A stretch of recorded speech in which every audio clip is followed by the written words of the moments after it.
Si Ted Bundy ay isang Amerikanong serial killer na natakot sa bansa noong 1970s.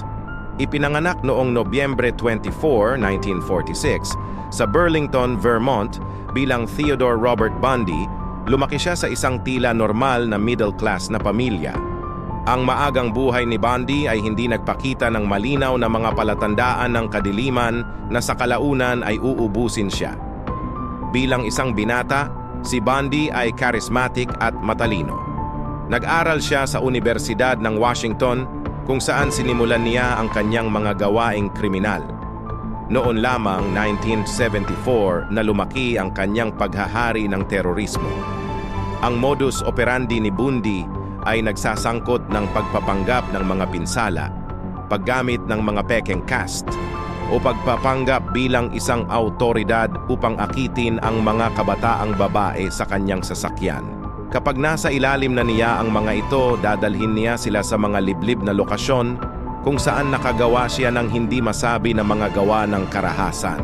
Ang eksaktong bilang ng mga biktima ni Bundy ay nananatiling hindi alam na may mga pagtatantya mula 30 hanggang mahigit 100. Ang kanyang unang kilalang mga pagpatay ay naganap sa Washington. Ngunit ang mga krimen ni Bundy ay umabot sa maraming estado, kabilang ang Oregon, Utah at Colorado. Ang brutal na katangian ng kanyang mga pag-atake kasama ang kanyang kakayahang umiwas sa pagpapatupad ng batas ay nagdulot ng takot at pagkahumaling sa publiko. Ang kagandahan at kagwapuhan ni Bundy ay nagbigay daan sa kanya na kumilos ng hindi napapansin sa lipunan na ginagawang mas mapanganib siya. Napanatili niya ang mga relasyon kahit na sa kanyang matagal ng kasintahan, si Elizabeth Klopfer, na nagpupumilit na ipagkasundo ang nagmamalasakit na lalaking kilala niya sa mga karumaldumal na gawaing ginawa niya. Sa kabila ng kanyang panlabas na kagandahan, si Bundy ay nagkikim ng matinding galit, malamang na nagmumula sa mga damdamin ng pagtanggi at kakulangan. Noong 1978, naabutan siya ng mga kriminal na aktibidad ni Bundy. Sa wakas ay nahuli siya sa Florida pagkatapos ng serye ng mga pagpatay na kinabibilangan ng Chi Omega Sorority House sa Florida State University. Si Bundy ay kumilos bilang kanyang sariling abogado sa panahon ng kanyang paglilitis.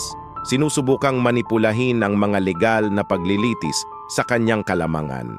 Nagawa niyang makatakas mula sa kustudiya ng 2 beses na lumikha ng isang pakiramdam ng katanyagan at takot sa paligid ng kanyang pangalan.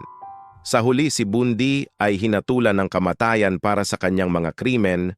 Sa kanyang oras sa death row, nakipag-usap siya sa mga panayam at pakikipag-usap sa mga tagapagpatupad ng batas at mga psychologist na nagbibigay ng nakakapanghinayang mga insight sa isip ng isang serial killer.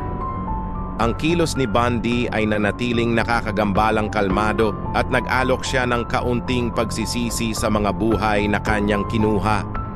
Noong Enero 24, 1989, si Ted Bundy ay pinatay sa electric chair sa Florida State Prison. Ang kanyang pagbitay ay minarkahan ang pagtatapos ng isang madilim na kabanata sa kasaysayan ng kriminal sa Amerika.